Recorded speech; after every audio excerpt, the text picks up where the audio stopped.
Welcome to simply Shenba. இன்றைக்கி வந்து நம்ம பூசணிக்காய் தோசை எப்படி செய்யலாங்கிறத பார்க்க போகிறோங்க.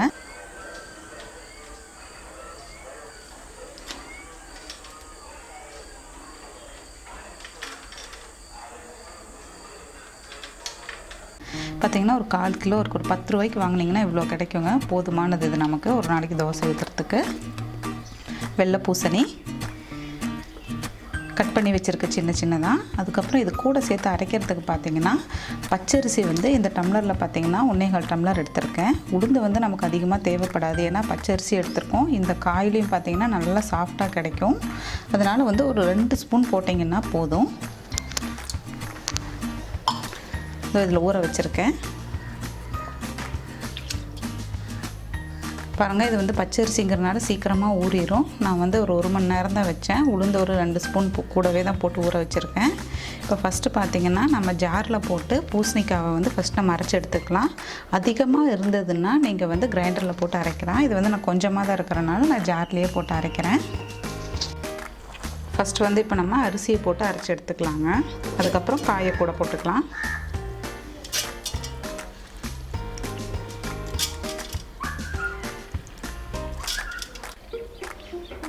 நம்ம நல்லா நைஸாக அரைச்சி எடுத்தாச்சு. இதை ஒரு பாத்திரத்துக்கு மாற்றிக்கலாம்.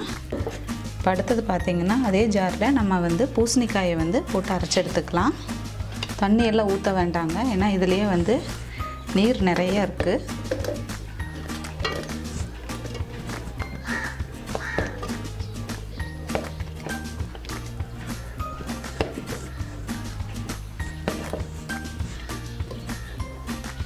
இப்போ இதை அரைச்சி எடுத்துக்கலாம்.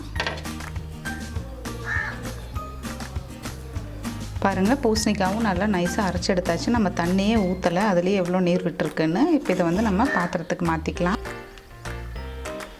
இப்போ மாவையும் இது கூடயே சேர்த்துக்கிறேன்.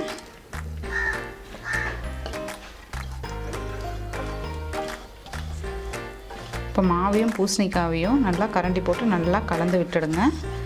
இப்போ வந்து நீங்கள் காலையில் தோசை ஊற்றணுன்னா இதை வந்து நைட்டு தூங்குறதுக்கு முன்னாடி அரைச்சி வச்சுருங்க. இல்லைன்னா சாயந்தரம் ஊற்றணுன்னா காலையில் ஊற வச்சு நேரத்தில் அரைச்சி வச்சுருங்க. ஏன்னா அது அப்போ தான் பொங்கி வரத்துக்கு நம்ம தோசை ஊற்றுறதுக்கு நல்லா சாஃப்டாக நல்லா கிடைக்கும். நல்லா கலந்து விட்டுடலாம். உப்பு போட வேண்டாம், தோசை ஊற்றுறதுக்கு முன்னாடி நம்ம போட்டுக்கலாம்.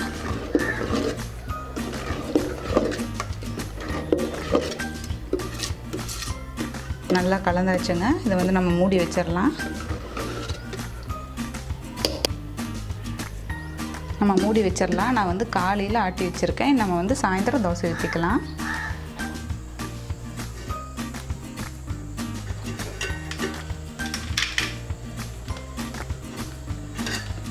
பாருங்கள், நம்ம வந்து மூடி வச்சுருந்தோம் இல்லையா காலையில், மாவு நல்லா பொங்கிடுச்சு. இப்போ வந்து இதில் நம்ம தோசை ஊற்றிக்கலாம்.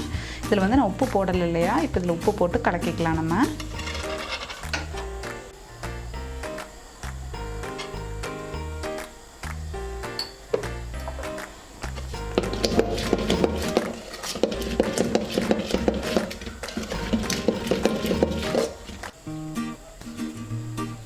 தோசை ஊற்றிக்கலாம். நீங்கள் லேசாக வேணுனாலும் ஊற்றிக்கலாம், இல்லை ஊத்தாப்பம் மாதிரி வேணுனாலும் எப்படி வேணுனாலும் ஊற்றிக்கலாம்.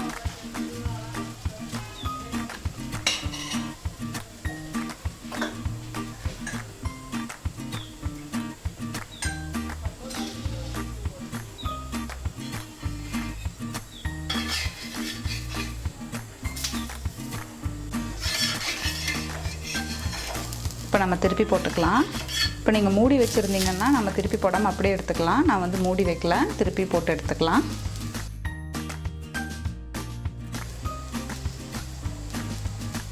சம்மர் டைமில் பார்த்தீங்கன்னா இந்த மாதிரி பூசணிக்காய், சொரக்காய், மேரக்காய் இந்த மாதிரி தோசை ஊற்றுனீங்கன்னா ரொம்ப உடம்புக்கு குளிர்ச்சியாக இருக்குங்க.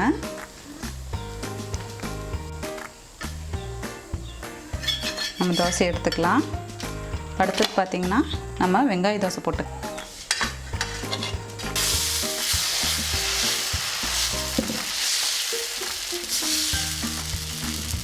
இதில் பார்த்திங்கன்னா நான் வெங்காய தோசை போடுறேன். வெங்காயத்தை வந்து ஃபஸ்ட்டே கொஞ்சம் லைட்டாக எண்ணெய் விட்டு வணக்கி வச்சுருக்கேன். பச்சையாக போடும்போது கொஞ்சம் டேஸ்ட் வந்து குழந்தைகளை சாப்பிட ஒரு மாதிரி இருக்கும். அதனால் ஒரு கடாயை வச்சு லைட்டாக எண்ணெய் ஊற்றி அதில் வெங்காயத்தை பொடி பொடியாக கட் பண்ணி போட்டு வணக்கி போட்டுக்கோங்க. கொஞ்சம் மல்லித்தழை தூவிக்கலாம்.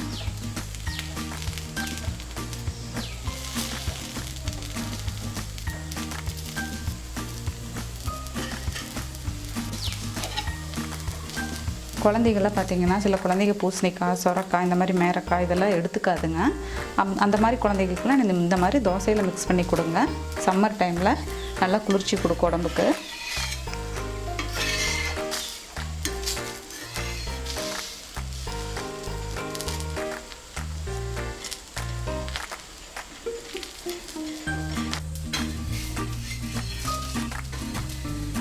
வெங்காய தோசை ரெடி ஆகிடுச்சு, நம்ம எடுத்துக்கலாம்.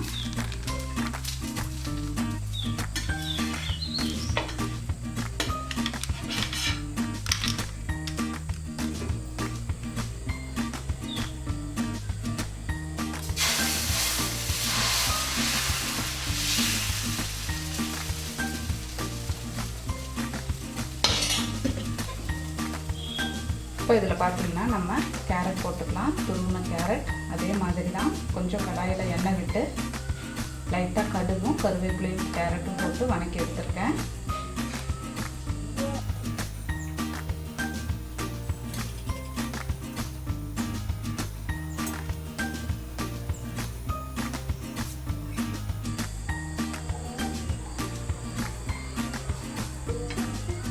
கேரட் தோசை ரெடி ஆகிடுச்சு, நம்ம இனி எடுத்துக்கலாம்.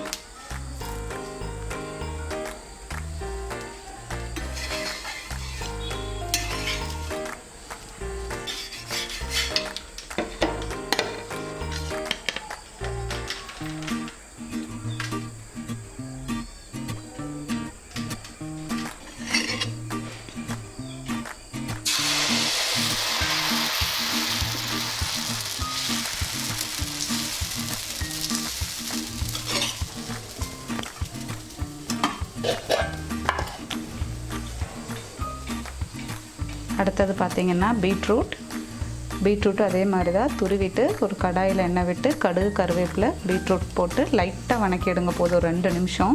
ஏன்னா பச்சையாக நம்ம அப்படியே போடும்போது குழந்தைங்க சாப்பிட்றதுக்கு கொஞ்சம் கஷ்டப்படுவாங்க. இந்த மாதிரி லைட்டாக நம்ம வணக்கும் போது மணமாக நல்லாயிருக்கும் சாப்பிட்றதுக்கு.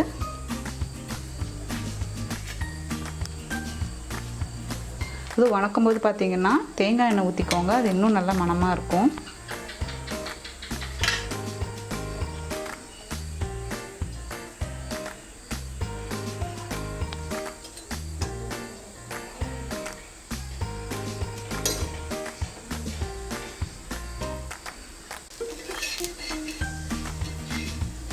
பீட்ரூட் தோசை ரெடி ஆகிடுச்சு, நம்ம எடுத்துக்கலாம். இனி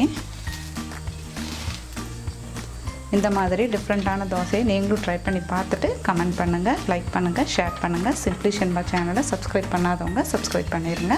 கூடவே பெல் பட்டனையும் ப்ரெஸ் பண்ணிடுங்க. தேங்க்யூ.